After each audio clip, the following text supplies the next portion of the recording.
Edu ഹബിൻ്റെ പുതിയ വീഡിയോയിലേക്ക് എല്ലാവർക്കും സ്വാഗതം. 2025 ഫെബ്രുവരി 2 നടത്തിയ സെറ്റ് എക്സാമിൻ്റെ ക്വസ്റ്റ്യൻ പേപ്പറാണ് നമ്മൾ ഈ വീഡിയോസിൽ അനലൈസ് ചെയ്യുന്നത്. ഇതിന് മുമ്പത്തെ വീഡിയോസിൽ നമ്മൾ പ്രീവിയസ് ഇയർ ക്വസ്റ്റ്യൻസ് തന്നെയാണ് അനലൈസ് ചെയ്ത് അത് നിങ്ങൾക്ക് ലഭിക്കുവാനായിട്ട് സെറ്റ് റാപ്പിഡ് റിവിഷൻ എന്ന് പറഞ്ഞൊരു പ്ലേലിസ്റ്റ് നമ്മൾ ക്രിയേറ്റ് ചെയ്തിട്ടുണ്ട്. ആ പ്ലേലിസ്റ്റിൽ കയറി കഴിഞ്ഞാൽ നിങ്ങൾക്ക് ലഭിക്കുന്നതാണ്. First question match the following ആണ്. നമ്മുടെ സ്കൂൾസ് വെച്ചിട്ടാണ്, അതായത് പ്രാഗ്മാറ്റിസം, നാച്ചുറലിസം, ഐഡിയസം എന്നീ സ്കൂൾസ് വെച്ചിട്ടാണ് ആ ഒരു ക്വസ്റ്റ്യൻ വന്നത്. അതിൻ്റെ അകത്തുനിന്ന് ഒരു 1, 2, 3, 4 ക്വസ്റ്റ്യൻസ് ചോദിക്കാനുള്ള സാധ്യതയുണ്ട്. സോ അതുകൊണ്ട് തന്നെ idealism, realism, naturalism, pragmatism, existentialism, Marxism എന്നിവയെല്ലാം തറവായിട്ട് വേണം പഠിച്ചുകൊണ്ട് പോകാനായിട്ട്. നമുക്ക് നേരത്തെ എന്ന് പറഞ്ഞു കഴിഞ്ഞാൽ ജസ്റ്റ് ഇത് ഏത് ഐഡിയലിസമാണ്, ഇതിൻ്റെ വക്താവ് ആരാണ് എന്നീ കാര്യങ്ങളിൽ നിന്നായിരുന്നു ചോദിച്ചുകൊണ്ടിരുന്നതെങ്കിൽ ഇപ്പോൾ അത് ഇൻഡെപ്ത് ആയിട്ട് അവർ ചോദിച്ചു തുടങ്ങി. അപ്പോൾ അതുകൊണ്ട് തന്നെ നമ്മൾ അതൊക്കെ നല്ല ഡീറ്റെയിൽഡ് ആയിട്ട് വേണം പരീക്ഷയ്ക്ക് പഠിച്ചിട്ട് പോകാനായിട്ട്. മാച്ച് ദ ഫോളോയിങ് ലിസ്റ്റ് 1 വിത്ത് ലിസ്റ്റ് 2. ലിസ്റ്റ് 1 പബജ, learning by doing, learning from environment, upanayana എന്നിവയാണ് തന്നിരിക്കുന്നത്. List 2 pragmatism, naturalism, idealism, Buddhism എന്നിവയാണ് തന്നിരിക്കുന്നത്. ഇവിടെ ആൻസർ വരുന്ന ഏതായിരിക്കും? ഓപ്ഷൻ സി ആണ്. അതായത് പബജ എന്ന് പറഞ്ഞാൽ ബുദ്ധിസമാണ്. ബുദ്ധിസത്തിൻ്റെ ഇനിഷ്യൽ സെറമണിയാണ് പബജ എന്ന് പറയുന്നത്. ലേണിംഗ് ബൈ ഡൂയിങ് ഏതാണ്? പ്രാഗ്മാറ്റിസമാണ്. Learning from environment, naturalism, upanaya, idealism. Buddhist system of എഡ്യൂക്കേഷൻ്റെ ഫൗണ്ടർ എന്ന് പറയുന്നത് ബുദ്ധയാണ്, സിദ്ധാർത്ഥ ഗൗതമയാണ്. ബുദ്ധ എന്ന വാക്കിൻ്റെ അർത്ഥം എൻലൈറ്റഡ് വൺ എന്നുള്ളതാണ്. ബുദ്ധിസത്തെ പറ്റിയുള്ള ഡീറ്റെയിൽഡ് ക്ലാസ് നമ്മൾ സെറ്റ് ക്ലാസ്സസ് എന്ന് പറഞ്ഞൊരു പ്ലേലിസ്റ്റ് നമ്മൾ ഇട്ടിട്ടുണ്ട്. ആ പ്ലേലിസ്റ്റിൽ കയറി കഴിഞ്ഞാൽ നിങ്ങൾക്ക് ലഭിക്കുന്നതാണ്. പബജ സെറമണി എന്ന് പറഞ്ഞു കഴിഞ്ഞാൽ ബുദ്ധിസ്റ്റ് സിസ്റ്റത്തിൻ്റെ അകത്ത് ഒരു ഇൻഡിവിജ്വൽ അവരുടെ എഡ്യൂക്കേഷൻ സെറമണി സ്റ്റാർട്ട് ചെയ്യുന്നതിനാണ്. അതായത് അവരുടെ ഫസ്റ്റ് ഓർഡിനേഷൻ സെറമണിക്കാണ് പബജ എന്ന് പറയുന്നത്. അതായത് ഒരു ബുദ്ധിസ്റ്റ് സംഖ്യയിലോട്ട് ഒരു അസ്പിരൻ്റ് അവിടുത്തെ സ്റ്റുഡൻ്റ് ആയിട്ട് ചേരുന്നതിനാണ് നമ്മൾ പബജ സെറമണി എന്ന് പറയുന്നത്. പ്രാഗ്മാറ്റിസം എന്ന് പറഞ്ഞ് it's A philosophy of human action എന്നുള്ളതാണ്. അതായത് പ്രാക്ടിക്കബിലിറ്റിക്കും യൂട്ടിലിറ്റിക്കും വളരെയധികം പ്രാധാന്യം കൊടുക്കുന്ന ഒരു ഫിലോസഫിയാണ് പ്രാഗ്മാറ്റിസം എന്ന് പറയുന്നത്. പ്രാഗ്മ എന്ന വാക്കിൻ്റെ അർത്ഥം തന്നെ യൂസ് അല്ലെങ്കിൽ ആക്ഷൻ എന്നുള്ളതാണ്. അതായത് പ്രാക്ടിക്കൽ സിഗ്നിഫിക്കൻസിന് ഇമ്മീഡിയറ്റ് ഇമ്പോർട്ടൻസിനുമാണ് ഇത് പ്രാധാന്യം കൊടുക്കുന്നത്. അതായത് ഒരു ട്രൂത്തിനെ ഇവിടെ ടെസ്റ്റ് ചെയ്യുന്നതിൻ്റെ പ്രാക്ടിക്കൽ യൂട്ടിലിറ്റി അനുസരിച്ചാണ്. എക്സ്പെരിമെൻ്റലിസം, കോൺസിക്വൻ്റലിസം എന്നീ പേരുകളിലെല്ലാം പ്രാഗ്മാറ്റിസം അറിയപ്പെടുന്നുണ്ട്. William James, Charles Peirce, John Dewey, Margaret H Mead എന്നിവരെല്ലാം ഇതിൻ്റെ വക്താക്കളാണ്. പ്രാഗ്മാറ്റിസം അഡ്വക്കേറ്റ് ചെയ്യുന്നതാണ് ലേണിംഗ് ബൈ ഡൂയിങ് എന്നുള്ളത്. അതായത് ഇവിടെ ലേണിംഗ് എക്സ്പീരിയൻസ് കുട്ടികളിലോട്ട് ഇമ്പാർട്ട് ചെയ്യുന്നത് ആക്ടിവിറ്റീസിലൂടെയും പ്രാക്ടിക്കൽ എക്സ്പീരിയൻസിലൂടെയാണ്. അതായത് അവർ ലേണിംഗ് സിറ്റുവേഷനിൽ അവർക്ക് പാർട്ടിസിപ്പേറ്റ് ചെയ്യാനുള്ള ഓപ്പർച്യൂണിറ്റി നമ്മളിവിടെ കൊടുക്കുകയാണ് ചെയ്യുന്നത്. നാച്ചുറലിസം അല്ലെങ്കിൽ മെറ്റീരിയലിസം എന്ന് പറയുന്ന ഫിലോസഫി അഡ്വക്കേറ്റ് ചെയ്യുന്നത് ഈ യൂണിവേഴ്സിൽ നടക്കുന്ന ഇവൻറ്റ്സ് എല്ലാം നാച്ചുറലാണ്. അതുകൊണ്ട് തന്നെ അതിന് ഒരു സയൻറ്റിഫിക് ആയിട്ടുള്ള ഒരു ബേസ് ഉണ്ട് എന്നുള്ളതാണ്. അതായത് മെറ്റീരിയൽ വേൾഡാണ് റിയൽ വേൾഡ്. ഇത് ഐഡിയലിസത്തിൻ്റെ ഓപ്പോസിറ്റാണ്. അതായത് ഐഡിയലിസം എന്ന് പറയുമ്പോൾ വാല്യൂസിനൊക്കെയാണ് പ്രാധാന്യം കൊടുക്കുന്നത്. പക്ഷേ ഇവർ പറയുന്നത് നമ്മുടെ നേച്ചറിൽ സംഭവിക്കുന്ന എല്ലാ കാര്യത്തിൻ്റെ പിന്നിലും ഒരു തിയറി ഉണ്ട്, അല്ലെങ്കിൽ നമുക്കതെല്ലാം സയൻറ്റിഫിക്കായിട്ട് പ്രൂവ് ചെയ്യാനായിട്ട് പറ്റും എന്നാണ് പറയുന്നത്. സൂപ്പർ നാച്ചുറൽ ഫോഴ്സിനൊക്കെ ഇത് എക്സിസ്റ്റൻസ് ചെയ്യുന്നുണ്ട്. അതായത് സയൻറ്റിഫിക് ആയിട്ട് നമുക്ക് പ്രൂവ് ചെയ്യാനായിട്ട് പറ്റാത്ത കാര്യങ്ങളെ എല്ലാം ഇവർ റിജക്റ്റ് ചെയ്യുകയാണ് ചെയ്യുന്നത്. നമുക്ക് സൂപ്പർ നാച്ചുറൽ ഫോഴ്സസിന് ഒരിക്കലും സയൻറ്റിഫിക് ആയിട്ട് നമുക്ക് തെളിയിക്കാനായിട്ട് പറ്റില്ല. അതുകൊണ്ട് തന്നെ അതിൻ്റെയൊക്കെ എക്സിസ്റ്റൻസിന് ഇത് ഡിനൈ ചെയ്യുകയാണ് ചെയ്യുന്നത്. അതുപോലെ തന്നെ ഈ വേൾഡിൽ നടക്കുന്ന ഏതൊരു കാര്യവും നാച്ചുറൽ കോസസ് അല്ലെങ്കിൽ ഒരു നാച്ചുറൽ ലോസിനെ ബേസ് ചെയ്തുകൊണ്ടാണ് എന്നാണ് പറയുന്നത്. Aristotle, Hobbes, Darwin, Huxley, Spencer, Rousseau, Locke, Marx എന്നിവരെല്ലാം നാച്ചുറലിസത്തിൻ്റെ എക്സ്പോണൻസ് ആണ്. നാച്ചുറലിസം പറയുന്നത് നേച്ചറാണ് ഗ്രേറ്റസ്റ്റ് ടീച്ചർ എന്നാണ്. അതായത് നേച്ചറാണ് സുപ്രീം ടീച്ചർ. ഒരു കുട്ടിയുടെ നാച്ചുറൽ ആയിട്ടുള്ള അതും കംപ്ലീറ്റ് ആയിട്ടുള്ള ഡെവലപ്മെൻറ്റ് നടക്കുന്നത് അവൻ നേച്ചറുമായിട്ട് ക്ലോസ് കോണ്ടാക്റ്റിൽ വരുമ്പോൾ ആണ് എന്നാണ് പറയുന്നത്. അതായത് കുട്ടി പഠിക്കുന്ന അവൻ്റെ എൻവയോൺമെൻറ്റിൽ നിന്ന് തന്നെയാണ്. ഉപനയന എന്ന് പറഞ്ഞ ഇനീഷ്യേഷൻ ടു എഡ്യൂക്കേഷനാണ്. അതായത് ഒരു ഒരു സ്റ്റുഡൻറ്റ് വിദ്യാഭ്യാസത്തിനായിട്ട് ഒരു ഫോമൽ അഡ്മിഷൻ എടുക്കുന്ന അല്ലെങ്കിൽ അവൻ എഡ്യൂക്കേഷൻ സ്റ്റാർട്ട് ചെയ്യുന്ന സെറിമണിക്കാണ് നമ്മൾ ഉപനയന എന്ന് പറയുന്നത്. അതായത് to bring in touch with എന്നുള്ളതാണ് ഇതിൻ്റെ വേർഡ് മീൻ ചെയ്യുന്നത്. ഇത് 8 വയസ്സിലോ 11 വയസ്സിലൊക്കെയാണ് 12 വയസ്സിലൊക്കെയാണ് ഇത് നടക്കുന്നത്. അതായത് കുട്ടി അവൻ്റെ വിദ്യാഭ്യാസം തുടങ്ങുന്ന ആ ഒരു സെറിമണിക്കാണ് നമ്മൾ ഉപനയന എന്ന് പറയുന്നത്. Next question. The key combination to move the content of a range of cells from one location to another in a spreadsheet are. അതായത് ഒരു റേഞ്ച് ഓഫ് സെൽസിലെ കണ്ടൻറ്റിനെ ഒരു സെല്ലിൽ നിന്ന് മറ്റൊരു സെല്ലിലോട്ട് നമ്മൾ ഒരു സ്പ്രെഡ്ഷീറ്റിൽ മാറ്റുന്നതിന് ഏത് കോമ്പിനേഷനാണ് നമ്മളെ ഹെൽപ്പ് ചെയ്യുന്നതെന്നാണ് ചോദിച്ചിരിക്കുന്നത്. Control C and control C and control V, control V and control X, control X and control V, control C and control X. ഇവിടെ ആൻസർ വരുന്നത് ഓപ്ഷൻ C ആണ്. Control plus C and control plus V are keyboard shortcuts. നമുക്ക് copy ചെയ്യാനും paste ചെയ്യാനായിട്ടും computer പ്രോഗ്രാംസിനെ copy ചെയ്യാനായിട്ടും paste ചെയ്യാനായിട്ടും നമ്മൾ ഹെൽപ്പ് ചെയ്യുന്നതാണ് control C plus control V എന്ന് പറയുന്നത്. അതായത് കൺട്രോൾ C വെച്ച് നമ്മൾ കോപ്പി ചെയ്യുന്നു, അതിനുശേഷം കൺട്രോൾ V വെച്ചിട്ട് നമ്മൾ പേസ്റ്റ് ചെയ്യുകയാണ് ചെയ്യുന്നത്. അതായത് നമ്മുടെ സാധാ വേർഡിലെ കോപ്പി പേസ്റ്റ് തന്നെ.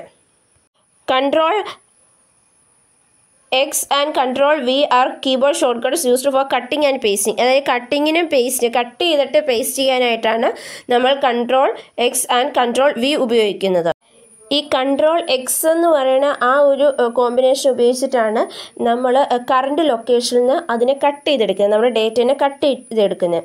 അതിനുശേഷം നമുക്കത് പേസ്റ്റ് ചെയ്യണം. പേസ്റ്റ് ചെയ്യാനായിട്ടാണ് നമ്മൾ കൺട്രോൾ വി ഉപയോഗിക്കുന്നത്. അതായത് നമ്മൾ കട്ട് ചെയ്തെടുത്തതിനെ കറണ്ട് ലൊക്കേഷനിൽ നിന്ന് നമ്മൾ ഡിസൈഡ് ലൊക്കേഷനിലോട്ട് നമ്മൾ പേസ്റ്റ് ചെയ്യുന്നതിനാണ് നമ്മൾ കൺട്രോൾ വി യൂസ് ചെയ്യുന്നത്. അപ്പോൾ കറക്റ്റ് വരുന്ന ആൻസർ എന്ന് പറഞ്ഞാൽ ഓപ്ഷൻ സി ആണ്.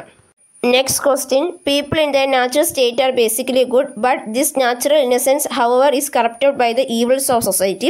Whose words are this? അതായത് പീപ്പിൾ എന്ന് പറയുന്നത് ബേസിക്കലി ഗുഡാണ്, പക്ഷേങ്കിൽ ഈ സൊസൈറ്റിയുടെ ഈവിൾസ് കാരണമാണ് നമുക്ക് ഈ ഇന്നസെൻസ് നഷ്ടപ്പെടുന്നത് എന്ന് പറഞ്ഞത് ആരെന്നാണ് ചോദിച്ചിരിക്കുന്നത്.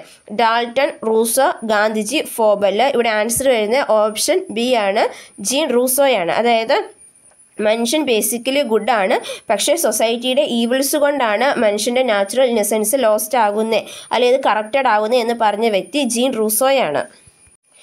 Next question. If a student frequently asks too many questions while you are teaching then you will. അതായത് നമ്മൾ പഠിപ്പിച്ചുകൊണ്ടിരിക്കുന്നതിൻ്റെ ഇടയ്ക്ക് ഒരു കുട്ടി ഭയങ്കരമായിട്ട് ക്വസ്റ്റ്യൻ ചോദിച്ചുകൊണ്ടിരിക്കുക. അപ്പോൾ നമ്മൾ എന്ത് ചെയ്യും എന്നാണ് ചോദിച്ചിരിക്കുന്നത്. Encourage students for diversion thinking, overlook to save the time, clarify the doubt of the student, illustrate the concept if needed. അതായത് ഒന്നുകിൽ നമ്മളെ കുട്ടികളെ ഡൈവേഴ്സിൻ്റെ തിങ്കിങ്ങിനെ എൻകറേജ് ചെയ്യണം, അല്ലെങ്കിൽ ടൈം സേവ് ചെയ്യാനായിട്ട് കണ്ടില്ല എന്ന് നടിക്കണം, കുട്ടിയുടെ ഡൗട്ട്സ് ക്ലാരിഫൈ ചെയ്യണം, നമ്മുടെ കോൺസെപ്റ്റ് നമുക്ക് ആവശ്യകതയെങ്കിൽ പിന്നീട് ഒന്നോടെ കൂടെ നമ്മളത് വിവരിക്കണം എന്നാണ്.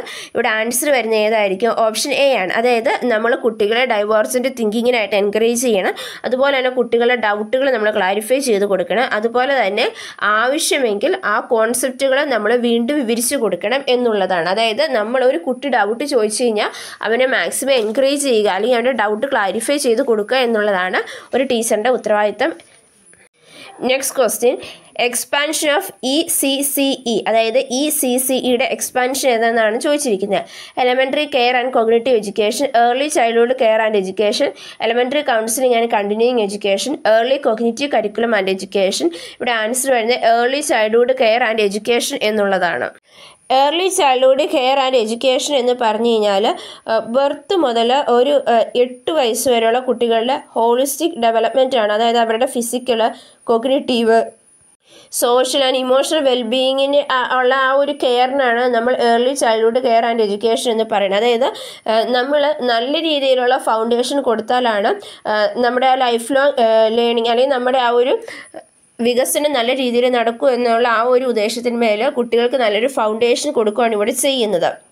ഇവിടെ ഒരു ഹോളിസ്റ്റിക് ആയിട്ടുള്ള ഡെവലപ്മെൻറ്റിനാണ് നമ്മൾ പ്രാധാന്യം കൊടുക്കുന്നത്. ഈ ഗവൺമെൻറ് ഓഫ് ഇന്ത്യ ഈ ഒരു പോളിസി 2013 അഡോപ്റ്റ് ചെയ്തത്. അതുപോലെ തന്നെ നമ്മുടെ NEP 2020 ഇതിന് വളരെയധികം പ്രാധാന്യം കൊടുക്കുന്നുണ്ട്. അംഗൻവാടീസ് വഴിയാണ് മെയിനായിട്ട് ഈ ഒരു കാര്യം ഇനീഷ്യേറ്റീവ് എടുക്കുന്നത്. Next question a teacher demonstrate professional accountability when they, അതായത് ഒരു ടീച്ചർ പ്രൊഫഷണൽ അക്കൗണ്ടബിലിറ്റി ഡെമോൺസ്ട്രേറ്റ് ചെയ്യുന്ന എപ്പോഴാണെന്നാണ് ചോദിച്ചിരിക്കുന്നത്. Attribute low test scores to students while neglecting their teaching methods, collaborate with colleagues and reflect on students performance to enhance instruction, prioritize syllabus completion over student comprehension, avoid communication with parents to evade criticism. ഇവിടെ answer വരുന്ന collaborate with colleagues and reflect on students performance to enhance instruction എന്നുള്ളതാണ്. Professional accountability എന്ന് പറഞ്ഞാൽ നമ്മുടെ ആക്ഷൻസിൻ്റെ responsibility അല്ലെങ്കിൽ നമുക്ക് അതിനെപ്പറ്റിയുള്ളൊരു awareness ഒക്കെയാണ്. അതായത് ഇവിടെ ടീച്ചറുടെ അക്കൗണ്ടബിലിറ്റി നമ്മൾ എപ്പോഴും ഡെമോൺസ്ട്രേറ്റ് ചെയ്യേണ്ടതെന്നാണ് ചോദിച്ചിരിക്കുന്നത്. അപ്പോൾ നമ്മൾ കൊളീഗ്സുമായിട്ട് കൊളാബറേറ്റ് ചെയ്യുകയും അതുപോലെ തന്നെ നമ്മുടെ ഇൻസ്ട്രക്ഷൻസ് നമ്മൾ എൻഹാൻസ് ചെയ്യുകയാണ് ചെയ്യേണ്ടത്.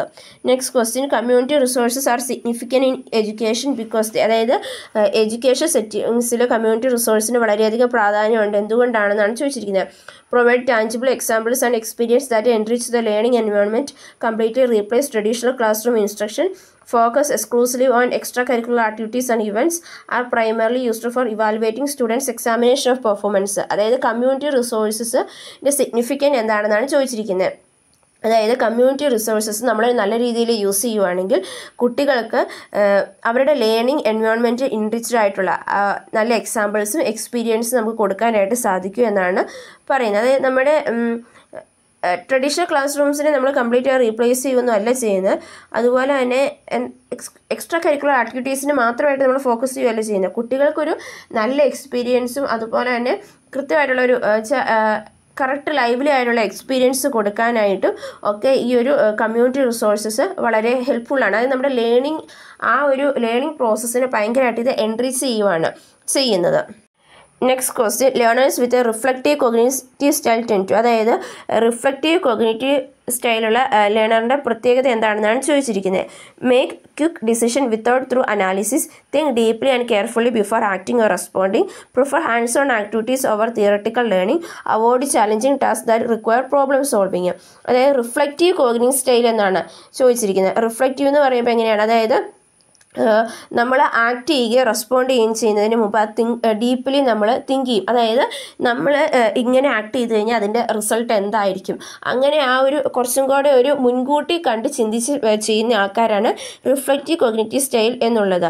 അവർ അനാലിസിസ് ഒന്നും ഇല്ലാണ്ട് ക്വിക്കായിട്ട് ഡിസിഷൻ എടുക്കാറില്ല. അതുപോലെ തന്നെ തിയറട്ടിക്കൽ ലേണിങ്ങിനേക്കാൾ കൂടുതൽ ഹാൻഡ്സ് ഓൺ എക്സ്പീരിയൻസിന് പ്രാധാന്യം കൊടുക്കുക. വെച്ചാൽ എല്ലാം അവിടെ ലിമിറ്റഡാണ്. അവർ ചലഞ്ചിങ് ടാസ്കുകൾ ഒരിക്കലും അവോയ്ഡും ചെയ്യാറില്ല. അതായത് അവർ കറക്റ്റായിട്ട് ചിന്തിച്ച് എന്താണ് ചെയ്യുന്നത്, എന്താണ് പ്രവർത്തിക്കുന്നതിൻ്റെ റിസൾട്ട് എന്താകും, അങ്ങനെയുള്ള കാര്യങ്ങളെപ്പറ്റി ഡീപ്പായിട്ട് ചിന്തിച്ചതിന് ശേഷം ആക്ഷൻ എടുക്കുകയും പ്രവർത്തിക്കുകയും ചെയ്യുന്നവരാണ് റിഫ്ലക്റ്റീവ് കോഗ്നിറ്റീവ് സ്റ്റൈലുള്ള ലേണേഴ്സ് എന്ന് പറയുന്നത്. Next question NUEPA stands for, നൂപ്പയുടെ ഫുൾ ഫോം എന്താണെന്നാണ് ചോദിച്ചിരിക്കുന്നത്. National union for educational progress and assessment, national university of education planning and administration, national unit for education policy and administration, national university for education and professional advancement. ഇവിടെ answer വരുന്ന option B ആണ്. National university of educational planning and അഡ്മിനിസ്ട്രേഷനാണ് നൂപ്പ എന്നതുകൊണ്ട് ഉദ്ദേശിക്കുന്നത്. NUEPA the national university of education planning and administration എന്നുള്ളതാണ്. ഇതിനെ പിന്നീട് നീപ്പ എന്നാക്കി മാറ്റി. അതായത് national institute of educational planning and administration എന്ന പേരിലോട്ട് മാറ്റുകയാണ് ചെയ്തത്. 1961-62 യുനെസ്കോയുടെ വിദ്യാഭ്യാസ ആസൂത്രണത്തിനും ഭരണത്തിനുമായുള്ള പ്രാദേശിക കേന്ദ്രം ആരംഭിച്ചെടുത്താണ് നൂപ്പയുടെ രൂപവൽക്കരണത്തിൻ്റെ തുടക്കം. അതിനുശേഷം പിന്നീട് അതിനെ വിദ്യാഭ്യാസ ആസൂത്രണത്തിനും ഭരണത്തിനും വേണ്ടിയുള്ള ദേശീയ സമിതി നീപ്പ എന്ന പേര് നൽകി 1979 മാറ്റുകയാണ് ചെയ്തത്. 2006 ഇതിന് ഡീംഡ് സർവകലാശാല പദവി നൽകിയത്. വിദ്യാഭ്യാസ രംഗത്തെ ഉന്നത ഉദ്യോഗസ്ഥർക്കായി സേവനകാല പരിശീലനവും സമ്മേളനങ്ങളും ശില്പശാലകളും സെമിനാറുകളും വിവര പരിചയം നൽകാനുള്ള സെഷനുകളും സംഘടിപ്പിക്കുകയൊക്കെയായിരുന്നു ഇതിൻ്റെ ഉദ്ദേശം എന്ന് പറയുന്നത്. അതായത് വിദ്യാഭ്യാസ ആസൂത്രണത്തിലും ഭരണത്തിലും ഗവേഷണ പഠനം നടത്തുക, ദേശീയവും ഇൻ്റർനാഷണൽ നിലവാരങ്ങളുള്ള ഉപദേശക സേവനങ്ങൾ നൽകുക, ഏറ്റവും പുതിയ നോളജ് ഇൻഫർമേഷൻസും ഒക്കെ കൺവേ ചെയ്യുക, അതിനുള്ള ഒരു ഏജൻസിയായിട്ട് പ്രവർത്തിക്കുക. പിന്നെ വിദ്യാഭ്യാസ ആസൂത്രണത്തിനും ഭരണത്തിന് സെമിനാറുകളും സമ്മേളനങ്ങളും ശില്പശാലകളും സംഘടിപ്പിക്കുക എന്നിവയൊക്കെയാണ് ഇതിൻ്റെ മെയിൻ ആയിട്ടുള്ള ധർമ്മം എന്ന് പറയുന്നത്. Next question, identify the correct statements regarding the purpose of style in word processing software.